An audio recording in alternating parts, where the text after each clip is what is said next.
மறைந்த முதலமைச்சர் ஜெயலலிதாவிற்கு அளிக்கப்பட்ட சிகிச்சையில் தனக்கு சந்தேகம் இருப்பதாக 19/12/2016 அன்று தந்தி டிவியில் ஒளிபரப்பான கேள்விக்கென்ன பதில் விவாத நிகழ்ச்சியில் தீபா தெரிவித்திருந்தார்.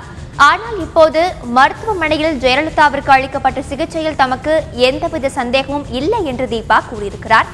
அரசியலில் குதித்துள்ள தீபாவின் இவ்விரு பேட்டிகளையும் தற்போது பார்க்கலாம். அவர்கள் என்னென்ன சிகிச்சை அளித்தார்கள் என்பது குறித்து சில சர்ச்சைகள் இருக்கின்றன.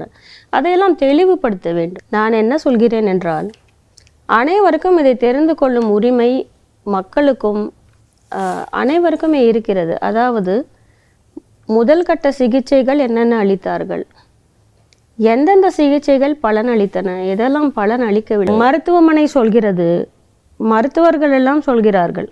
உடன் இருந்தவர்கள் இவ்வளவு நெருக்கடியான சூழ்நிலையில், ஒரு கிரைசிஸ் சிச்சுவேஷனில் அவருடன் பர்சனலாக உதவியாளர்களாக இருந்த இவர்கள் ஏன் எந்த ஸ்டேட்மெண்ட்டும் கொடுக்க மாட்டேங்கிறாங்க? அவருக்கு என்னென்ன தேவைகள், அவருக்கு என்னென்ன குறைகள், இதையெல்லாம் நன்கு அறிந்தவர்கள் அதை பற்றி ஏன் விளக்கக்கூடாது?